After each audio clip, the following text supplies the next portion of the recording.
Good morning. Welcome to mega nine TV. Morning paper analysis కార్యక్రమానికి స్వాగతం. ముందుగా ప్రధాన పత్రికలోని ప్రధాన అంశాలను ఒకసారి మనం పరిశీలిద్దాం. ముందుగా ఈనాడు దినపత్రికను తీసుకుందాం. ఈనాడు దినపత్రికలో ఓట్ల చోరీపై పోరు, ఇది ప్రధానమైన వార్త. ఈనాడు తీసుకున్న వార్త. పార్లమెంట్ నుంచి ఈసీ కార్యాలయం దాకా విపక్ష ఎంపీల నిరసన ర్యాలీ.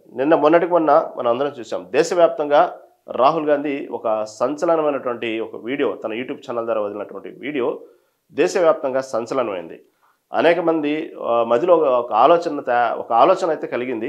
ఎందుకంటే గతంలో జరిగిన ఎన్నికలు, ప్రతిసారి జరిగినటువంటి ఎన్నికలు ఈ విధంగా ఎక్కడో కొంత ఒక భిన్నమైన సరళి వినిపిస్తూ ఉంది. దాదాపు 2009 ఎన్నికల కానీ చూసుకుంటే ఒక భిన్నమైన ప్రతిసారి అభిప్రాయాలను వ్యక్తం చేస్తూ ఉన్నారు చాలామంది. కాకపోతే దాన్ని అంత సీరియస్గా ఎందుకు తీసుకోలేదంటే కేవలం ఓడిపోయినటువంటి పార్టీలు మాత్రమే స్టేట్మెంట్లు ఇవ్వడం జరుగుతూ ఉంది. దాంతోపాటు అనేక రకాలైన కారణాల వల్ల గెలిచిన పార్టీలన్నీ కూడా గెలుపు సంబంధించినటువంటి పార్టీలకు సంబంధించే గతంలో వాళ్ళు ఓడిపోయినప్పుడు కూడా అవే సందర్భాల్లో అవే అభిప్రాయాలను వ్యక్తపరచడం వల్ల దానికి అంత వాల్యూ రాలేదు. అంటే ఫర్ ఎగ్జాంపుల్ 2009 ఆ సమయంలో ప్రజారాజ్యం, ఇటు తెలుగుదేశం, ఇటు పక్క వైసీపీ పార్టీ ఇవన్నీ పోటాపోటీ ఎన్నికల సమయంలో జరిగినప్పుడు ఎక్కడో కొంత అనుమానం వ్యక్తపరిచారు చిరంజీవి. అప్పట్లో ప్రజారాజ్యం అధినేతగా ఉన్న చిరంజీవి కొంత అనుమానాన్ని వ్యక్తపరిచారు ఈవీఎంల మిషన్ల మీద. ఆ తర్వాత జరిగినటువంటి ఎన్నికలు, కొన్నాళ్ళకి జరిగిన ఎన్నికల తర్వాత ఇలాగే రకరకాల అభిప్రాయాలు ఈవీఎంల మీద వ్యక్తపరచడం జరిగింది. ఎక్కడో అనుమానాలు లేవనెత్తడం జరిగింది. గతంలో వైసీపీ ప్రభుత్వం గెలిచినప్పుడు ప్రభుత్వం 2014, 2019 ఇలా ఎన్నికలు జరిగినప్పుడల్లా 2019 ఎన్నికలప్పుడు కూడా ఇదే అభిప్రాయాన్ని తెలుగుదేశం ప్రభుత్వం కూడా వ్యక్తపరచడం జరిగింది. ఎందుకంటే అసలు జగన్మోహన్ రెడ్డికి 151 సీట్లు రావటం ఏంది అనే విషయాన్ని ఈవీఎంల మీద అనుమానం లేకెత్తించడం. అదేవిధంగా బీజేపీ అప్పుడున్నటువంటి జగన్మోహన్ రెడ్డి కొంతవరకు సామరస్యంగా అందరూ కలిసికట్టుగా ఎన్నికల్లో జరగటం వల్ల ఎక్కడో కొంత బీజేపీ మీద అనుమానం కూడా వ్యక్తపరచడం జరిగింది. ఆ సమయంలో తెలుసు చంద్రబాబు కూడా కాలికి బల్పం కట్టుకుని మొత్తం కేవలం బీజేపీ మీద వ్యతిరేకంగానే దేశం మొత్తం కూడా తిరగడం జరిగింది. మనం అన్న చూసాము అప్పటి పరిస్థితుల్లో. ఈ విధంగా ఈవీఎం మీద అనేక పార్టీలు అనుమానం లేవనెత్తడం, ప్రతిసారి ఓడిపోయిన పార్టీలు లేవనెత్తడం జరుగుతూ ఉంది. ఇది కేవలం మన తెలుగు రాష్ట్రాల్లోనే కాదు, దేశవ్యాప్తంగా జరుగుతున్నటువంటి అనుమానం ఈ విధంగా జరుగుతుంది. ఇదంతా ఒక ఎత్తు అయితే, నా యూట్యూబ్ ఛానల్ ద్వారా రాహుల్ గాంధీ లేవనెత్తినటువంటి అనుమానాన్ని ఒకసారి అందరూ ఆలోచింపజేసే విధంగా అతను సాక్ష్యాధారాలతో సహా ఒక యూట్యూబ్ విడుదల చేశారు.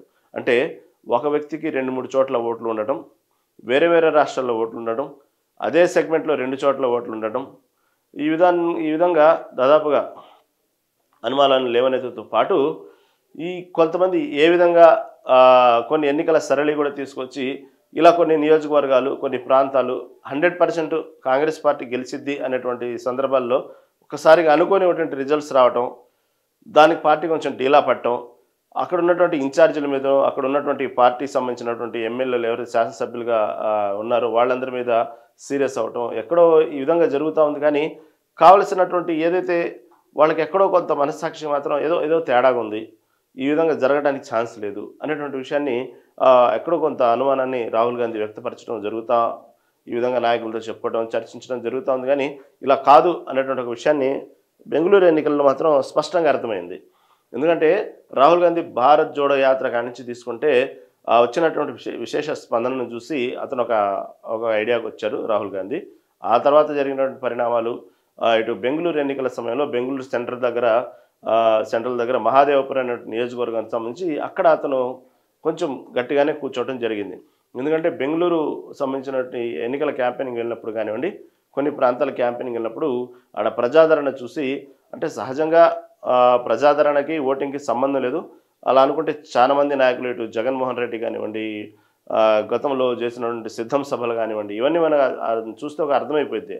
వచ్చినటువంటి వేల మంది, లక్షల మంది జనాన్ని చూసి ఇంకా పార్టీ అధికారంలోకి వచ్చింది అనుకుంటే అది ఒక అపోహే. అయితే రాహుల్ గాంధీ కూడా అటువంటి అపోహలను ఉన్నాడా అంటే ఓకే, కొంతవరకు అక్కడ ఉన్నటువంటి జనప్రవాహం చూసి అపోహ రావచ్చు. కాకపోతే కొంచెం ఒక వేళ్ల మీద లెక్క పెట్టుకునే కొంచెం మొద్దు గుర్తులు ఉంటాయి ప్రతి పార్టీకి. ఈ నియోజకవర్గాలు పక్కాగా ఫలానా పార్టీ అధికారంలోకి వచ్చిద్దని. ఎందుకంటే ఆ సర్వేల ప్రకారం కొంత అయితే కామన్గా తెలుసు ప్రతి పార్టీకి. ఈ కన్ఫామ్ చేసుకుంటే ఇంకా మిగతా దాని మీద ఎలా ఎటువంటి నాయకులు నియమించాలా, అక్కడ ఉన్నటువంటి సరళి ఏంది, అధికారంలో అక్కడ పార్టీ గెలవాలంటే ఏం చేయాలి, ఇలాంటి కొన్ని సరళి ఉన్నది. కాబట్టి ఎక్కడో కొంచెం వరుసగా బెంగళూరులో ఉన్నటువంటి జరిగిన ఎన్నికల సమయంలో బెంగళూరు సెంటర్ దగ్గర దాదాపు 5-6 నియోజకవర్గాల్లో వరుసగా కాంగ్రెస్ మెజార్టీ వచ్చి కేవలం మహాదేవపురంలో మాత్రం భారీ స్థాయిలో ఓడిపోవటం అనేటప్పటికీ, ఎందుకంటే ఇక్కడ 100% కన్ఫర్మ్‌గా కాంగ్రెస్ పార్టీ గెలవాలి. అదే ఊపు అదే కంటిన్యూ అవుతుంది. ప్లస్ అది కాక ఏదో ఒక 5, 6 వేల మెజార్టీతోనో, ఒక 10,000 మెజార్టీతోనో గెలిస్తే దాన్నంతగా సీరియస్‌గా తీసుకునేవారు కాదు. లేకపోతే అక్కడ నుంచున్నటువంటి వ్యక్తి ఎవరైతే ఉన్నారో ఆ వ్యక్తిని కూడా తీసుకుంటే ఓహో! ఇన్ని వేల ఓట్లతో ఓడిపోయాడు కాబట్టి అనుకోవచ్చు. అక్కడ గట్టి పోటీ ఉంది. లేకపోతే గెలిచినటువంటి బీజేపీ పార్టీకి అటు ఇటుగా పెద్దగా 5,000, 10,000 తేడా కూడా కాదు. 1,40,000 ఓట్ల తేడాతో గెలుపొందడం జరిగింది. అక్కడ అనుమానం వచ్చిన తర్వాత రాహుల్ గాంధీ దీనికి ఎలా అనేటువంటి విషయంలో ఎవరైతే ఈసీ ఉన్నారో ఈసీని కోరటం జరిగింది. డిజిటల్‌గా మాకు ఓటింగ్ లిస్ట్ కావాలని. ఆయన నిరాకరించారు. అదేవిధంగా సాయంత్రం ఎన్నికలు ఒక్కసారిగా ఓటింగ్ పర్సెంటేజ్ ఒక్కసారిగా సాయంత్రం పెరిగింది. 2 గంటల లోపు, అంటే 5-6 గంటలు, 7 గంటల లోపు ఒక్క 2 గంటల వ్యవధిలోనే భారీగా ఓటింగ్ పెరగడం జరిగింది. అక్కడ అనుమానం వచ్చింది కొంత. అనుమానం వచ్చినప్పుడు దానికి సంబంధించినటువంటి సీసీ ఫుటేజ్ అడగడం జరిగింది. దాన్ని కూడా రూల్స్ ప్రకారం ఉండవని నిరాకరించారు. సరే, ఒక ఎన్నికల అధికారి కనీసం ఓటర్ లిస్ట్ డిజిటలైజేషన్‌కి ఇవ్వమన్నా కూడా అడిగే హక్కు ఇవ్వాల్సినటువంటి బాధ్యత లేనప్పుడు ఏందనేటువంటి ఎందుకు ఇలా దాటవేసే ధోరణి చేస్తున్నారు, ఎందుకు ఇలా లేనిపోయిన రూల్స్ చెప్తున్నారు, ఎందుకు ఇలా రాజ్యాంగాన్ని తుంగలో తొక్కుతున్నారు అనే విషయాన్ని గట్టిగా తీసుకుని సరే అడగడం జరిగింది. 1, 2 సార్లు వాళ్ళు దాన్ని తోసిపుచ్చడం జరిగింది. జరిగిన తర్వాత అప్పటికప్పుడు ఏదైతే ఎన్నికల ఓటర్ లిస్ట్ ఉంటాయో ఇక డిజిటలైజేషన్ కాకుండా ఇక డైరెక్ట్గానే ఓటర్ లిస్టు ఫిజికల్గా తీసుకోవడం జరిగింది. దాని మీద కొంచెం స్టడీ చేయడం జరిగింది. అదే కనుక ఈసీ కనుక ఆ టైంలో డిజిటల్గా అతను సంబంధించిన ఓటర్ లిస్ట్ ఇచ్చినట్టయితే రాహుల్ గాంధీ కొంచెం శ్రమ తగ్గేది. కాకపోతే ఈ విధంగా డైరెక్ట్ ఫిజికల్గా తీసుకోవడం వల్ల కొంచెం శ్రమ పెరిగింది. దానికోసం 6 నెలల టైం పట్టింది. అదైతే రోజుల్లో అయ్యేది, ఇదేమో 6 నెలల టైం పట్టింది. టోటల్గా స్టడీ చేస్తే ఒక్కొక్క దాదాపుగా 1,40,000 ఓట్ల తేడాతో గెలిచినట్టు బీజేపీ పార్టీలో ఆ లిస్టులో మొత్తం చూస్తే 1,11,000 ఓన్లీ బోగస్ ఓట్లు ఉన్నాయి. అది అప్పుడు ఒక్కసారిగా షాక్‌కు గురై 1,11,000 ఓట్లు బోగస్ ఓట్లా అని చెప్పి ప్రతిదీ పిన్ టు పిన్ ఒక్కొక్క వ్యక్తికి 2 ఓట్లు ఉండటం, డోర్ నెంబర్లు మ్యాచ్ అయిపోవటం, ఒక్కోసారి ఉన్న ఓట్లని దాదాపుగా కొన్ని వందల ఓట్లు ఫొటోస్ కనబడకుండా ముద్రించడం, ఇలా అనేక రకాలైనటువంటి దాంట్లో గుర్తించడం జరిగింది. ఒకే ఇంట్లో 0 డోర్ నెంబర్తో ఒకే ఇంట్లో 62 మంది ఉండటం, అంటే ఒక కుటుంబం ఒక ఇంట్లో 62 మంది ఉండటం అంటే మొత్తం ఒకే ఒక అపార్ట్మెంటో దాంట్లో ఉంటే 62 మంది లేకపోతే 100 మంది ఉన్నారంటే నమ్మొచ్చు. కాకపోతే ఒక గడపలోనే ఒక 0 number, door number 0, door number 0 అనేదే ఉండదు. దానికి ఒక 0 క్రియేట్ చేయడం, దానికి ఓటర్ పేరు వచ్చి WXYZ అని ఏదో ఒకటి పేరు పెట్టేయటం, అలా దాదాపు ఒక్కొక్క ఇంట్లో 62 మంది ఉన్నట్టు, ఒక డోర్లో ఒక 62 మంది ఉన్నట్టు, ఇలా కొన్ని చాలా అంటే ఇలాంటి వ్యత్యాసాలు చాలా గమనించడం, ఒక వ్యక్తికి 2 ఓట్లు ఉండటం గమనించారు. దానికి సంబంధించినటువంటి విశ్లేషకులు కూడా చెప్పడం ఏంటంటే, సరే ఓకే, సో అండ్ ఎక్స్ వ్యక్తికి 2 ఓట్లు ఉన్నాయి కాబట్టి ఆ 2 ఓట్లు అతను వినియోగించుకున్నప్పుడు ఇక్కడ ఈ బూత్లో వినియోగించుకున్నాడు, అక్కడ వేరే చోట ఇంకో బూత్లో వినియోగించుకున్నాడు. కాబట్టి 2 సీసీ కెమెరాలు కనుక ఆ ఫుటేజ్ మాకిస్తే విశ్లేషకులు చెప్పే విషయాన్ని చూడండి ఒకసారిగా. ఆ 2 జరిగినటువంటి బూత్లో సీసీ కేవలం ఎన్నికొద్దు, ఆ 2 చూడండి. ఆ 2 చూసినప్పుడు 2 చోట్ల అతను వెళ్ళి వినియోగించుకున్నాడా లేదా తెలిసిద్ది. దీన్ని ఎందుకు పెద్ద ఇష్యూ చేస్తున్నారు ఈసీ? ఎంతసేపటికి రాహుల్ గాంధీ చెప్పిన దాంట్లో అబద్ధమా నిజమా కాకపోయినా కనీసం మీరు ప్రూవ్ చేయడానికైనా దానికి సంబంధించినటువంటి ఎక్కడైతే ఉన్నాయో 2 చోట్ల సీసీ కెమెరాలు చూడండి, అబ్జర్వ్ చేయండి అనే విషయం విశ్లేషకులు చెప్తున్నారు. సరే, అది ఏమైనా విశ్లేషకులు అయిపోయినా కొంచెం పక్కన పెడితే, ఈ విధంగా ఒక్కొక్క వ్యక్తి 2-3 చోట్ల ఓటు వినియోగించుకోవడం జరుగుతూ ఉంది. అదేవిధంగా ఒకే డోర్ నెంబర్లు ఇన్ని ఓట్లు ఉండటం, అదేవిధంగా కొంతమంది కనీసం ఫోటో కూడా గుర్తింపు లేని విధంగా ముద్రించడం ఓటర్ లిస్టు, ఈ విధంగా అనేక రకాలు ఉంటే అప్పుడు రాహుల్ గాంధీ సరే అనేటువంటి ఇప్పటికే గ్రౌండ్ వర్క్ చాలా జరుగుతుంది. ఇది కేవలం మహాదేవపురంలో జరిగిందే కాదు, అంటే వీళ్ళంతా ఏంటంటే చెప్పడం కేవలం ఇన్ని సీట్లు సంపాదించిన బీజేపీ పార్టీ అధికారంలోకి వస్తే దాదాపుగా 200 పైన సీట్లు సంపాదించి ప్లస్ మిత్రపక్ష కూటమితో కలుపుకొని ఇలా విధంగా అధికారంలో వస్తే కేవలం ఒక బెంగళూరు మహాదేవపురంలో మాత్రం నిజంగా వ్యత్యాసాలు జరిగితే పార్టీకి సంబంధించిన ఒక దానికి సంబంధించిన ఒక వ్యత్యాసం జరిగితే దేశం మొత్తం మళ్ళీ ఎందుకు ఇలా ప్రజల అభిప్రాయం ప్రకారం బీజేపీ పార్టీ అధికారంలోకి వచ్చింది అనే విషయాన్ని లేవనెత్తుతున్నారు. అక్కడ జరిగింది కేవలం ఒక నియోజకవర్గానికి సంబంధించి మాత్రమే స్టడీ జరిగింది. ఇప్పుడు కాంగ్రెస్ పార్టీ దాన్ని ఒక యుద్ధ ప్రాతిపదికన తీసుకొని అనేక చోట్ల గ్రౌండ్ వర్క్ జరుగుతుంది, అనేక నియోజకవర్గాల గ్రౌండ్ వర్క్ జరుగుతుంది. కాకపోతే ఇక్కడ ఎన్నికల కమిషన్ మాత్రం సహకరించట్లేదు. ఎందుకంటే తన మీద వచ్చినటువంటి అభండాన్ని నిరూపించుకోవడానికైనా సరే ఎన్నికల కమిషన్ దాన్ని సపోర్ట్ చేయాలి.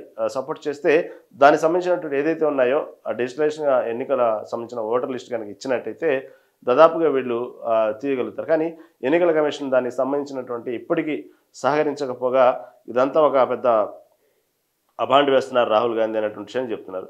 అప్పుడు ఆ విషయంలో కేవలం ఇది ఒక్క మహాదేవ్పుర జరిగినటువంటి స్టడీకి 6 నెలలు టైం పట్టింది ఓటర్ లిస్ట్కి. ఇలా దేశవ్యాప్తంగా చేయాలంటే చాలా సమయం పట్టిద్ది. ఈలోపు దాన్ని ఎవరు పట్టించుకున్నాడు ఉండడు. కాబట్టి అందుకే డిజిటల్గా అడుగుతున్నారు.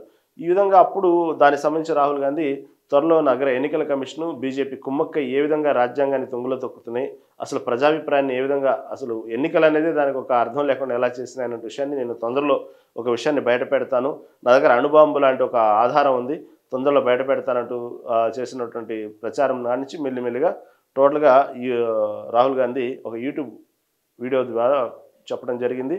దీని గురించి ఇప్పుడు దేశవ్యాప్తంగా చర్చ జరుగుతుంది. వాస్తవంగా చాలామంది ఎక్కడ తేడా జరుగుతుంది, మొన్నటి వరకు ఏమో ఈవీఎం మిషన్ మీద అనుమానం ఉండేది, కానీ ఎక్కడ కూడా ఈవీఎం మిషన్కి సంబంధించి అలా చేయడానికి ఛాన్స్ లేదు, అలా అసలు అయ్యే పనే కాదు అనేటువంటి విశ్లేషకులు చెప్పడం, అదేవిధంగా కొంతమంది ఎన్నికల అధికారులు చెప్పడం జరుగుతుంది. దీని మీద ఎటువంటి అపోహలు వద్దను కొంచెం డెమోలు, దానికి సంబంధించిన డెమోలు ఇవ్వడం, సుప్రీంకోర్టు సాక్షిగా కొన్ని డెమోలు ఇచ్చి చూపించి చివరికి కోర్టు ద్వారా కూడా ఇలాంటి ఛాన్స్ ఏం లేదు జరగడానికని చెప్పించారు. తీరా చూస్తే ఎందుకంటే ఏదైతే ఈవీఎంల విషయంలో ఉన్నాయో అవి ఎవరైతే తీసుకొచ్చారో అటువంటి విదేశాలే దానికి సంబంధించినటువంటి తీసేసి మామూలుగా పాత పద్ధతిలోనే ఎన్నికల్లో ముందుకు వెళ్తూ ఉన్నారు, బ్యాలెట్ బాక్స్ పద్ధతిలో. కానీ మనం మాత్రం ఆ ఈవీఎం మిషన్ నమ్ముకున్నాం. ఇప్పటికే ఈవీఎం మీద అనేక మంది అనుమానాలు, అపోహలు ఉన్నాయి. దానికి సంబంధించినట్టు ఎన్నో ఉన్నప్పటికీ కూడా బలవంతంగానే ఎందుకు రుద్దుతున్నారు? ఏదైతే ఈవీఎం మిషన్ సంబంధించి విదేశాలు ప్రవేశపెట్టినటువంటి వాళ్ళే తీసేసి బ్యాలెట్ పద్ధతులు వెళ్తూ ఉంటే మనం ఎందుకు ఈ విధంగా వెళ్ళాలి అన్నటువంటి విషయాన్ని చాలామంది ఇప్పటికే కేటీఆర్ లాంటి వాళ్ళు కూడా వెళ్ళేసి దాని మీద వద్దు, ఈసారి ఈవీఎంలు వద్దు, బ్యాలెట్ పాత పద్ధతిలోనే ఎన్నికలు జరుపుదామని కోరటం జరుగుతుంది. ఇలా ఇప్పటికీ చాలామంది ముందుకు వచ్చారు దాని విషయంలో. అయినప్పటికీ కూడా కేంద్ర ప్రభుత్వం మాత్రం ఈవీఎంల మిషన్ నమ్ముకుంది, భారీగా రుద్దుతుంది దాని మీద ఈవీఎం పెట్టాల్సిందని. కాబట్టి ఇప్పుడు ఏమైందంటే సరే ఈవీఎంలు అనేది కొంతసేపు నిజంగానే అది ఎలక్ట్రానిక్ ఐటము, దానికి హ్యాక్ చేయడం అనేది ఇంపాసిబుల్, దానికి ఒక చిప్ ఉన్నది, ఇదేం ఆన్లైన్ కాదు, సాఫ్ట్వేర్ ఉండదు దానికి ఏమి, ఇలా అనేక విషయాలు లేవనెత్తినప్పుడు కొంచెం టెక్నికల్గా ఒక ఐడియా ఉన్నవాళ్ళు మాత్రం వాస్తవమే కదా, చిప్ కార్డే కదా పెట్టే, దాంట్లో ఓన్లీ బ్యాటరీ కదా ఉండేది, దానికి సంబంధించినటువంటి బ్యాటరీ ద్వారా నడిచేవాటి వాటిని హ్యాక్ చేయడం అనేది కుదరదు, ఇదేమి సాఫ్ట్వేర్ కాదు, ఆన్లైన్ కాదు, కాబట్టి కష్టం అనేటువంటి విషయాన్ని కొంతమంది టెక్నికల్గా తెలిసిన వాళ్ళు అవును వాస్తవం కదా అనుకుంటున్నారు. సరే ఇవన్నీ కాకపోతే ఇవన్నీ పక్కన పెడితే ఇప్పుడు తేలింది ఏంటంటే మొన్నటిదాకా ఒక అపోహలు అంటే ఇప్పుడు ఒరిజినల్ అపోహ ఇది, భారీగా దొంగ ఓట్లు అనేది జరుగుతూ ఉన్నాయి. ఇలా చాలా నియోజకవర్గాల్లో జరుగుతున్నాయి. ఈ విధంగా చేస్తున్నారు. ఎన్నికల commission plus Bharatiya Janata party రెండు కలిపి ఈ విధంగా ఓట్లు అసలు వ్యవస్థనే మార్చేస్తున్నారు, ఎన్నికల ఉద్దేశమే మార్చేస్తున్నారు అనే విషయాన్ని రాహుల్ గాంధీ పదే పదే చెప్పడం జరుగుతుంది. ఇదే విషయాన్ని తీసుకుని నిన్న పార్లమెంట్ దగ్గర భారీగా పార్లమెంట్ నుంచి ఈసీ కార్యాలయం దాకా విపక్ష ఎంపీలు నిరసన ర్యాలీ చేపట్టడం జరిగింది భారీ స్థాయిలో. దీనికి సంబంధించి అఖిలేష్ యాదవ్, ఇటు పక్క రాహుల్ గాంధీ, ఈ విధంగా కొంతమంది నాయకులు కలిసి, ఎంపీలు కలిసి ఈ ర్యాలీ నిర్వహించడం జరిగింది. దాన్ని అడ్డుకొని ఒక హైడ్రామా నడిచింది, అరెస్ట్ చేయడం జరిగింది, వాళ్ళ తర్వాత విడుదల చేశారనుకోండి. ఈ విధంగా ఇక్కడ నిరసనలో స్పృహ కోల్పోయిన పార్లమెంట్ వద్ద నిర్వహించిన ఆందోళనలో స్పృహ కోల్పోయిన టీఎంసీ ఎంపీ మితాలీ బాగ్ను తరలిస్తున్న కాంగ్రెస్ నేత రాహుల్ గాంధీ ఇతర ఎంపీలు ఈ విధంగా తరలించడం జరుగుతుంది. స్పృహ కోల్పోయారు అక్కడ ఎంపీ. ఈ విషయాన్ని కూడా హైలైట్ చేస్తూ రాసుకొచ్చింది ఈనాడు దినపత్రిక. ఈ విధంగా ఇది రాజకీయ పోరాటం కాదు, రాజ్యాంగాన్ని రక్షించే యుద్ధం.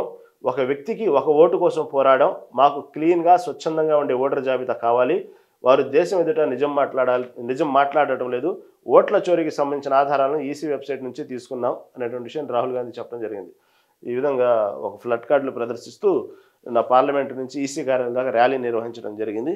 ఆ ఫ్లడ్ కార్డులో కూడా ఎస్ఐఆర్ అంటే ఎస్ఐఆర్ ప్లస్ ఓట్ల చోరీ = ప్రజాస్వామ్య హత్య, ఎస్ఐఆర్ మైనస్ లోకతంత్ర పర్వార్ అనే బ్యానర్లు ఎస్ఐఆర్ ఓటు చోరీకి వ్యతిరేకంగా ఫ్లడ్ కార్డులు పట్టుకుని నినాదాలు చేస్తూ ఈ విధంగా జరిగింది. ఇది బీహార్లో ఓట్ల ప్రత్యేక సమగ్ర సవరణ ఓట్ల చోరీపై సోమవారం విపక్ష ఇండియా కూటమి చేపట్టిన నిరసన ర్యాలీ తీవ్ర ఉద్రిక్తతకు దారితీసింది. బీహార్లో ఓట్ల ప్రత్యేక సమగ్ర సవరణ ఎస్ఐఆర్ ఓట్ల చోరీపై సోమవారం ఈ విధంగా ఈనాడు దినపత్రిక హైలైట్ చేసింది. నిన్నంతా హే డ్రామా నడిచింది. ఇది ఇది ఇది ఒక ఎత్తు అయితే నిన్నంతా నడిచింది. చాలా మందికి కోపానికి కారణమైనటువంటి వార్త నిన్న ఈ పాకిస్తాన్ సైన్యాధిపతి ఎవరైతే ఉన్నారో అతను అసీం మునీర్ అనేటువంటి చేసిన వ్యాఖ్యలు, నిన్న అమెరికాలో చేసిన వ్యాఖ్యలు మాత్రం ఒక్కసారిగా చర్చకు దారితీసింది. నిన్న భారత ఆర్మీ కానివ్వండి, భారత వైమానిక సంబంధించినటువంటి అధికారి కానివ్వండి, వీళ్ళందరూ ఒక్కసారిగా దేశం మొత్తం కూడా ఒకసారి మళ్ళీ కోపానికి గురయ్యేటువంటి వ్యాఖ్యలు చేయడం జరిగింది అసీం మునీర్. ఇతను చేసినట్టు వ్యాఖ్యలు అమెరికాలో ఒక పాకిస్తాన్ పౌరులకు సంబంధించి చేసిన వ్యాఖ్యలు ఎంత విషయం కక్కుతున్నాయంటే పాకిస్తాన్ వక్రబుద్ధి ఏ స్థాయిలో ఉందంటే మనకు అర్థమవుతా ఉంది. వాళ్ళ స్వభావం అలాంటిది. ఆ స్వభావాన్ని డైరెక్ట్ ఓపెన్గానే వెళ్ళగక్కాడు అసీం మునీర్. ఎక్కడంటే ఏదైతే సింధు నదీ జలాల మీద ఏదన్నా సింధు నదీ జలాలు అడ్డుకోవటానికి ఆనకట్టలు కనుక కట్టితే భారతదేశం, వాళ్ళ దగ్గర ఎన్ని క్షిపణులైనా ఉండని భారతదేశం దగ్గర, మేము మాత్రం మొత్తం ఆ బ్రిడ్జిని కూల్చేస్తామంటూ అసీం మునీర్ చేసినటువంటి వ్యాఖ్యలు నిన్న మొత్తం వార్తలు హైలైట్ అయింది. ఇది ఇతను చేసినట్టు వక్రబుద్ధి, ఇంకో ఘోరమైనటువంటి వక్రబుద్ధి ఏంటంటే, సరే ఈ సింధు నదీ జలాలు కడితే భారతదేశం అడ్డుకోవడానికి ప్రయత్నిస్తాము ఇవన్నీ అంటే ఒక ఎత్తు, దాన్ని ఎలా పేల్చాలో మాకు తెలుసు, వాళ్ళ దగ్గర ఎన్ని ఆయుధాలు ఉన్నప్పటికీ దాన్ని పేల్చేస్తాం అంటూ అక్కసుగా వెళ్ళగక్కడంతో పాటు చాలా ఘోరమైనటువంటి ఏంటంటే వాళ్ళకు ఉన్నటువంటి అణుబాంబు సంబంధించినటువంటి విషయాన్ని మొత్తాన్ని ఒక హెచ్చరిక మొదటి నుంచి చెప్తా ఉన్నాయి కొన్ని దేశాలు. ఎందుకు అసలు ఈ అణుబాంబు సంబంధించి ఇటు ఇరాను కొన్ని దేశాల దగ్గర ఉన్నాయి అనే అనుమానంతో ఇటు అమెరికా కానివ్వండి, ఇటు ఇజ్రాయెల్ కానివ్వండి, ఇవన్నీ ఎందుకు పదే పదే లేవనెత్తుతూ వాళ్ళ మీద యుద్ధాలు చేస్తూ ఉంటే కొన్ని దేశాలు సానుభూతి చూపిస్తూ ఉన్నాయి. కానీ ఇప్పుడు అర్థమవుతోంది ఎందుకంటే పిచ్చోడి చేతిలో రాయిలాగన అంతకంటే ఘోరమైన మాటలు మాట్లాడాలి. పిచ్చోడి చేతి కూడా కాదు. కాకపోతే ఆ అణుబాంబు అనేటువంటి విషయాన్ని ఎవరెవరి దేశంలో ఉండాలి, ఎవరెవరు దానికి సంబంధించినటువంటి ఒక అణుబాంబు ఉండటం వల్ల ఎంత ప్రమాదము, కాబట్టి అణుబాంబు సంబంధించినటువంటి ఏదో ఒప్పంద సంతకాల మీద ఎందుకు ఒప్పందం చేసుకోలేదు అనేటువంటి ఇరాన్ మీద ఎందుకు దాడులు చేశారంటే ఇప్పుడు అర్థమవుతోంది.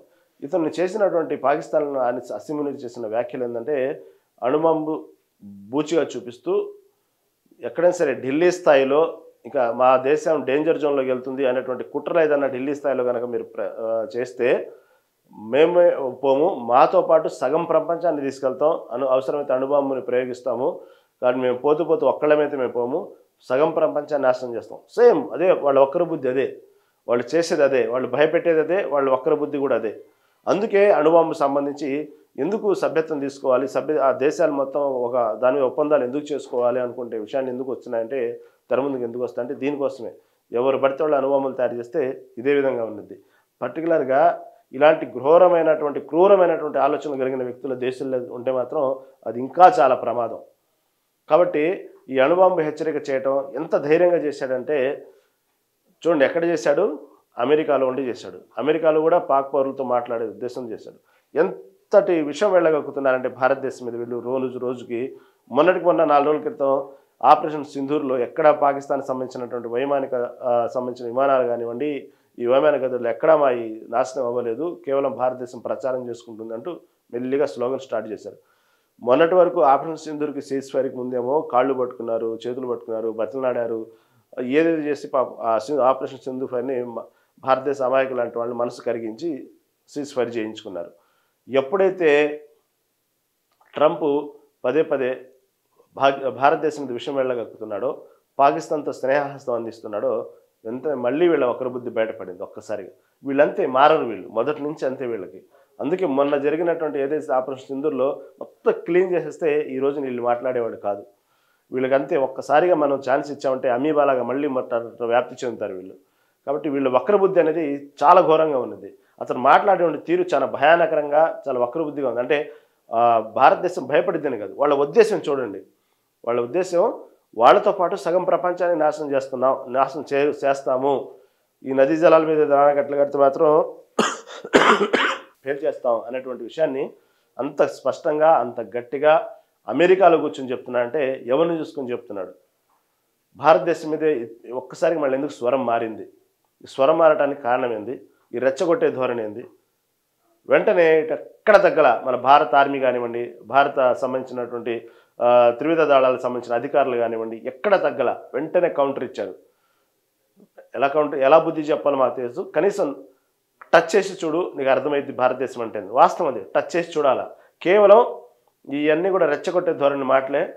కేవలం ఎవరిని చూసుకుని చేస్తున్నారు, ఎవరు దీన్ని వెనక ప్రోద్బలం ఉన్నారా లేకపోయినప్పటికీ కూడా, ఆధారాలు ఉన్నా లేకపోయినా కూడా కేవలం అమెరికాలో కూర్చుని వ్యాఖ్యలు చేస్తున్నారంటే అదేంటి సగం ప్రపంచాన్ని నాశనం చేస్తానంటే కేవలం భారతదేశము ఇటుపక్క పాకిస్తానే నాశనం అవ్వదు. సగం ప్రపంచం అంటే చూడండి ఎన్ని దేశాలు ఉంటాయి దాంట్లో. అంటే నేను ఈ మాట ఎందుకంటే అమెరికాలో కూర్చొని అమెరికా కూడా ప్రమాదమే ఆ విషయం. వాళ్ళ స్థావరంలో వాళ్ళ దగ్గరే కూర్చొని వాళ్ళ ఇంట్లో కూర్చొని అతని స్టేట్మెంట్లు ఇస్తున్నారంటే అమెరికా కూడా ప్రమాదమే. కానీ ఎందుకు ఆ వ్యాఖ్యలు చేశాడంటే ఈ మధ్యన జరుగుతున్నటువంటి స్నేహహస్తం, అమెరికాతో జరుగుతున్నటువంటి ఒప్పందాలు, చివరికి ట్రంప్ ఎంత ఘోరమైన మాటలు అవసరమైతే రేపటి రోజున పాకిస్తాన్ దగ్గర కూడా భారతదేశం చమురుకునే రోజులు రావచ్చేమో అనే మాట ఎంత కవింపు చర్యలుగా మాట్లాడేదో చూడండి. అదేవిధంగా అంత యుద్ధం జరుగుతుంటే ఆపరేషన్ సింధు జరుగుతున్నప్పుడు కూడా అతను అంత ఘర్షణ వాతావరణంలో కూడా అతను పాకిస్తాన్ అధికారికి లంచ్కి డిన్నర్కి ఆహ్వానించాలంటే ట్రంప్ ఉద్దేశం చూడండి. కాబట్టి ఒక 2 దేశాలని రెచ్చగొట్టడం, ఆ 2 దేశాలు యుద్ధం అయ్యేలా చేయటం, ఏదో ఒక దేశానికి దానికి సంబంధించినటువంటి సపోర్ట్గా ఆయుధాలు అమ్ముకోవటం, తన బిజినెస్ తను చూసుకోవటం, ఒక్కసారిగా పెద్దన పాత్రలాగా మధ్యలో రావటం, ఆ యుద్ధాన్ని ఆపటం, ఇవన్నీ ట్రంప్కి అలవాటే. అలాగే ఇప్పుడు జరుగుతున్న పరిణామాల్లో ఏదైతే సుంకాలు ఏదైతే ఉన్నాయో 50% సుంకాలు విధించిన విషయంలో చూస్తే భారతదేశం ఇప్పటికే అమెరికా అంటే రగిలిపోతుంది. కానీ అమెరికా మాత్రం కేవలం ఒక రెచ్చగొడు ధోరణిలో చూస్తూ గేమ్ ఆడుతూ ఉంది. ఈ విషయంలో భారతదేశం ఎక్కడా తగ్గకుండా భయపడకుండా అవసరమైతే నష్టాలైనా భరిస్తాం, కానీ అగ్రరాజ్యం చెప్పినట్టు మేము వినము. కాబట్టి భారతదేశంలో తయారయ్యే వస్తువులే వాడండి అంటూ ఇటు మోదీ చెప్పిన ప్రసంగాలు కానివ్వండి, ఈ మధ్యకాలంలో మోడీ ఎక్కడికి వెళ్ళినా అక్కడ ఇండైరెక్ట్గా ట్రంప్కి ఒక కౌంటర్ ఇస్తూ ఉన్నాడు. ఇటువంటి తరుణంలో భారతదేశానికి ఇటు అమెరికాకి ఎక్కడో చెడింది అనేటువంటి అపోహలో చేస్తున్నటువంటి ధైర్యమైన వ్యాఖ్యలే ఈ ఆసిఫ్ మునీర్ అనేవాడు చేస్తున్న వ్యాఖ్యలు. ఎంత ప్రమాదకరమైన వ్యాఖ్యలు చేస్తున్నారంటే ఇలాంటి వ్యాఖ్యలు చేసినప్పుడు వెంటనే వాళ్ళకి ఏ విధంగా కౌంటర్ ఇవ్వాలి ఇచ్చాం భారతదేశం. కాకపోతే దానితో పాటు అమెరికాలో కూర్చొని ఇస్తున్నాడు కాబట్టి ఈ వ్యాఖ్యల్ని వెంటనే ట్రంప్ కూడా దానికి సంబంధించినట్టు ఏదో ఒకటి ఆసిఫ్ మునీర్ నోరు మూయించేటువంటి వ్యాఖ్యలు ఏదో ఒకటి చేయాలి. కానీ ఎందుకు చూస్తూ ఉంటున్నారంటే చూడండి, ఒక రకంగా చెప్పాలంటే అమెరికా కూడా కూర్చోబెట్టి ఉగ్రవాదులను పోషిస్తున్నట్టే. అక్కడ మాట్లాడుతూ ఒక ఉగ్రవాదే, వాడు పాక్ సంబంధించినటువంటి అధికారి కాదు, ఆర్మీ అధికారి కాదు, ఒక ఉగ్రవాది టైప్లో మాట్లాడుతున్నాడు. అంటే పాకిస్తాన్లో ఉన్నటువంటి ఉగ్రవాదులను పెంచి పోషించొద్దు అంటే ప్రపంచ దేశాలన్నీ చెప్తుంటే అదే ఉగ్రవాదిని తీసుకొచ్చి అమెరికా నడిబొడ్డును కూర్చోబెట్టుకొని మాట్లాడిస్తున్నాడు ట్రంప్. కాబట్టి ఈ విషయంలో మాత్రం చాలా ఖండించాలి. ఇప్పటికే ఈ వార్తను కేవలం భారతదేశం ఖండించడమే కాదు, ప్రపంచ దేశాలన్నీ కూడా దీన్ని స్పందించాలి, దీని మీద మాట్లాడాలి. అసలు అంతటి ఘోరమైన వ్యాఖ్యలు. కేవలం ఈ మూసీ నది మీద ఆన కట్టడం మీద కడితే నేనేదో పేల్చేస్తానంటే కేవలం భారతదేశానికి పాకిస్తాన్కి ఉన్నటువంటి వ్యాఖ్యల వరకే తీసుకున్నా పర్లేదు. కానీ సగం ప్రపంచాన్ని నాశనం చేస్తామంటే అసలు వాళ్ళ దగ్గర ముందు అనుభవం లేకుండా చేయాలి. అవసరమైతే అన్ని దేశాలు ఏకమవ్వాలి, మూకుమ్మడి దాడి చేయాలి పాకిస్తాన్ మీద. ఆ అనుభవం లేకుండా చేయాలి వాళ్ళ దగ్గర, చేస్తేనే మంచిది. ఎందుకంటే అతను అనుమానంగానో ఎక్కడో అనుభవం ఉన్నాయనో లేకపోతే ఇలా అంటున్నారు అనుమానపు కాదు, ఇక్కడ డైరెక్ట్ అతను వ్యాఖ్యలు చేశాడు. ఈ సమయాన్ని ఈ విధంగా చేయాలి, అతన్ని నోరు మూయించాలి, మొత్తం ఏకదాటిగా రావాలి, అక్కడ అనుభవం లేకుండా చేయాలి. వాళ్ళకి చేస్తేనే ఇలాంటి వాళ్ళు, లేకపోతే నిజమే చెప్పలేము. వాళ్ళ ఉద్దేశాలు అలాగే ఉంటాయి, వాళ్ళ క్రూరమైనటువంటి స్వభావం, వాళ్ళ క్రూరమైన ఆలోచనలు అలాగే ఉంటాయి పాకిస్తాన్ వాళ్ళవి. మిగతా ఏ దేశాలతోనే పోల్చుకోండి ఇస్లామిక్ దేశాలతో, కానీ పాకిస్తాన్ మాత్రం ఇస్లామిక్ దేశం కాదు.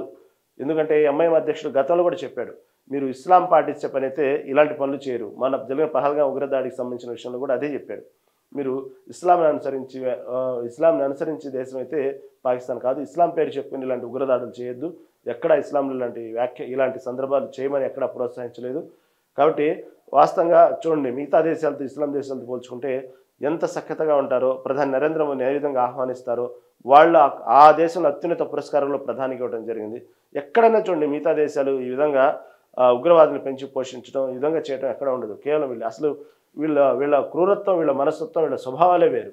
అసలు ఆ దేశం మొత్తం క్లీన్ చేసిన తప్పేం లేదు. ఎందుకంటే అక్కడ అలాంటి క్రూరమైనటువంటి ఆలోచనలు, ఉగ్రవాద ఆలోచనలు అనేటువంటి ఎక్కడైతే మొక్కలు మూలుస్తున్నాయో పీకి పడేస్తేనే ముందు మనం కాదు మొత్తం ప్రశాంతంగా ఉంటుంది ప్రపంచం మొత్తం కూడా.